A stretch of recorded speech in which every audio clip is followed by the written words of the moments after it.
મોઢામાંથી ડિબેટોમાં ન્યૂઝમાં એમ બોલો છો કે હું એમને ગુરુ માનતો જ નથી, તો તમે ગુરુ માનતા જ ના હોય તો ગુરુની જગ્યા પર બેસવાનું કારણ શું?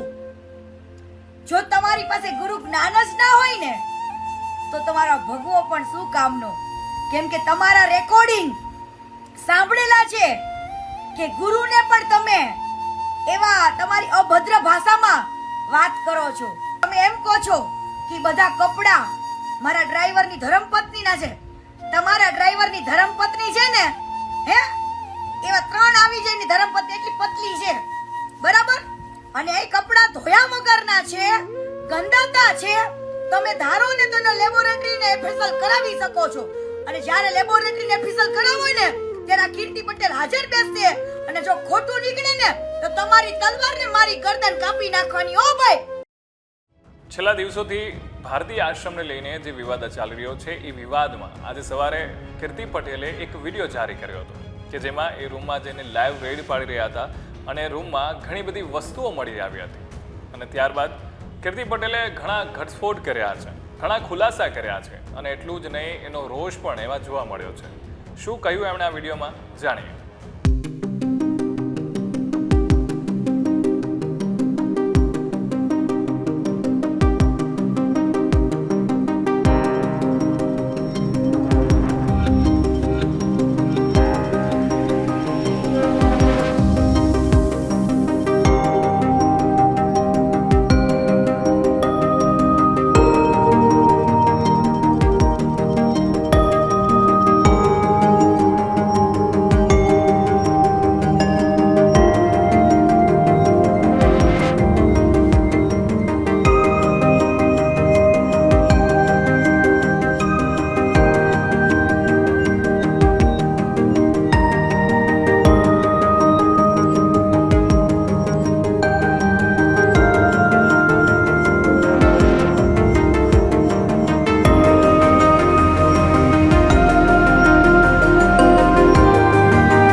કાઢી મૂકવામાં આવ્યા હતા. કેમ? એ આજે લોકોને ના ખબર હોય તો હું પાછું યાદ અપાવી દઉં. એ જ લેડીઝ માટે ભારતી બાપુને બધી જ ખબર પડી ગઈ ત્યાં બેના રિલેશનની, અને બાપુને એ વસ્તુ યોગ્ય નથી લાગી એટલે કાઢી મૂક્યા હતા. પછી આ બંને જણાએ બાપુ પાસે માફી માંગી અને એવું કીધું કે આજ પછી અમે ક્યારે એવી ભૂલ નહીં કરું, આ સ્ત્રી સામુ હું ક્યારેય નહીં જોઉં. એવી માફી માંગીને બાપુનું દિલ જીતા અને વળી પાછા એન્ટ્રી કરી ભારતીય આશ્રમમાં. બીજી વસ્તુ કે તમે એમ કહો છો કે તમે વકીલની કે કોર્ટની કે પોલીસની હાજરીમાં તેની પરમિશન લઈને આવ્યા હતા આશ્રમમાં, તો ભાઈ બાપુનો હક છે અને બાપુનો આશ્રમ છે, બરાબર? અને આશ્રમ છે ને, આશ્રમ એક ટ્રસ્ટ થી ચાલે છે, અને ટ્રસ્ટની સહમતિથી અને બાપુના અધિકારથી એ આશ્રમમાં હરેક વ્યક્તિ આવી શકે છે અને જઈ શકે છે. એને શિષ્યને પૂછવાની જરૂર નથી તું એમનો ગુરુ છું કે એ તારા ગુરુ હતા. સોરી, ભૂલ થઈ ગઈ. એટલે એમનો આશ્રમ છે, ગમે ત્યારે આવી જાય છે, ગમે ત્યારે જઈ શકે છે, બરાબર? અને શિષ્યનો રૂમ ખોલવા માટે એમને કોઈની પરમિશન ના લેવી પડે, કારણ કે શિષ્યના રૂમમાં થોડું કઈ ખરાબ વસ્તુ હોય. આવી બાપુને થોડી ખબર હતી કે તમારા રૂમમાં આટલી બધી આવા બધા કપડા હશે. એ તો રૂમ ખોલ્યો ને ત્યારે પોલીસ પણ હાજર હતા ને ટ્રસ્ટીઓ પણ હાજર હતા, એટલે તમારે કઈ કહેવાની જરૂર નથી, બરાબર? એ બધા પ્રૂફ ને પુરાવા છે. અને તમે એમ કહો છો કે બધા કપડા મારા ડ્રાઈવરની ધર્મપત્નીના છે. તમારા ડ્રાઈવરની ધર્મપત્ની છે ને, હે, એવા 3 આવી જાય ને ધર્મપત્ની એટલી પતલી છે, બરાબર? અને એ કપડા ધોયા વગરના છે, ગંદાતા છે. તમે ધારો ને તો લેબોરેટરીને એફએસએલ કરાવી શકો છો, અને જ્યારે લેબોરેટરીને એફએસએલ કરાવો ને ત્યારે કીર્તિ પટેલ હાજર બેસશે, અને જો ખોટું નીકળે ને તો તમારી તલવારને મારી ગરદન કાપી નાખવાની. ઓ ભાઈ રવજીભાઈ, કાપી નાખવાની. બીજી વસ્તુ કે તમે એમ કહો છો કે માતાજીને લંબે નારાયણના મહંત બનાવવામાં આવ્યા હતા, બરાબર? તો એ વાત તમારી સાચી છે. લંબે નારાયણના મહંત બનાવ્યા હતા, સરખેજના નહીં. તો તમે પરમિશન આપી હતી સરખેજમાં? તમે તમે નતા રહી શકતા માતાજી વગર? કે તમે આખું એમનું ઘર રૂમ બનાવ્યા હતા બેવ જણાના? હે, આ વસ્તુ તો જોવા જેવી છે હો. કે એમનું સાસરિયું હોય ને એવો રૂમ હતો ભાઈ, કે તમે એમના વગર નતા રહી શકતા ભાઈ. તો એનો જવાબ તમે મને આપજો કે ઈ લંબે નારાયણના સનાથલના મહત હતા, ઈ સરખેજના આશ્રમમાં શું કરી રહ્યા હતા? બરાબર, એ જ બધી ફરિયાદો હતી કે રાતના 11 વાગે માતાજી આવે છે, સવારના 5 વાગે જતા રહે છે. બીજી વસ્તુ કે આશ્રમના સીસીટીવી ફૂટેજ રાતો રાત બધા ડિલીટ કરી દેવામાં આવ્યા. કેમ?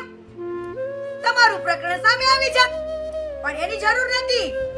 જ્યારે કોઈ પણ માણસ ખોટું છુપાવતા હોય ને, એ આજ નહીં તો કાલ બહાર આવે જ છે, કંઈક ને કંઈક રીતે બહાર આવે છે. તમારી વસ્તુ ઘણા સમયથી બધા જાણે જ છે અને બધા કહેતા જ હતા. જે તમારી સામે અવાજ ઉપાડે ને એને તમે ચૂપ કરી દેતા, ધમકાવતા હતા, ડરાવતા હતા. અને ભોળા બાપુને, હરિહરનંદ ભારતી બાપુને તમે દબાવો છો, પણ હવે નહીં. હવે તમે ડરાવતાય નહીં, ધમકાવતાય નહીં ને તુકારો તો બિલકુલ ના દેતા એમને તુકારો. કેમ કે અમારા ગુરુ છે. તું તો ગુરુની આજ્ઞાનું પાલન કે ગુરુ જ્ઞાન તમારા પાસે નથી, પણ એ અમારા ગુરુ છે, અમારા વડીલ છે, અમારા બાપ છે. એમને કોઈ તુકારો દેશે ને અમારથી સહન નહીં થાય. તમને તો ભગવો પહેરીને પણ એક ગુરુ શું કહેવાય ની ખબર નથી પડતી, પણ અમને પડે છે. એટલે અમારા ગુરુને કોઈ તુકારો દેશે ને અમને નહીં ચાલે, નહીં ચાલે, નહીં ચાલે. બીજી વસ્તુ કે તમે એમ કહો છો કે કોળી સમાજના બધા આવો અને મને સપોર્ટ આપો, તો જ્યારે કોઈ પણ માણસ સનાતન ધર્મમાં આવે, એક સંત બને છે ને, ત્યારે પરિવાર, માતા પિતા, આખો સમાજ બધું ત્યાગ કરીને આવે છે. અને એક સંત માણસને 18 વરણ સરખા હોય છે. એટલે મહેરબાની કરીને જ્ઞાતિવાદ નો ફેલાવો. અને હું કોળી સમાજને એક અપીલ કરું છું કે આ એક સમાજ લેવલે, એક સમાજને લાવીને ખોટો મામલો બગાડે છે. તમે આંખ ખોલીને જોવો સત્ય શું છે.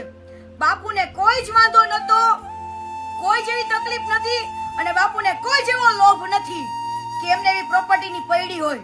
પણ આશ્રમની અંદર આ બધા કાંડ થવા માંડ્યા હતા, બિઝનેસો થવા માંડ્યા હતા, પીજીઓ ચાલવા માંડ્યા હતા, અને ત્યાં આગળ આ બધા કાંડ થતા હતા ને, એટલી બધી ફરિયાદો વધી ગઈ હતી. ને તમારા ટ્રસ્ટીઓ અમારા સપોર્ટમાં આવ્યા બાપુના, અને બાપુને કીધું કે બાપુ અમે હાથ જોડી, હવે સનાતન ધર્મ બદનામ થાય છે, તમે આશ્રમને સંભાળો, નકર બહુ ખોટું થઈ જશે.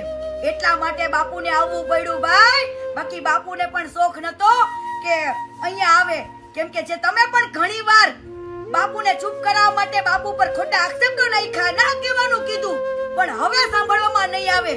કેમ કે હરિહરનંદ ભારતી બાપુ અમારા ગુરુ છે, અમારો બાપ છે. તુકારો તો કોઈના બાપથી નહીં ખવાય.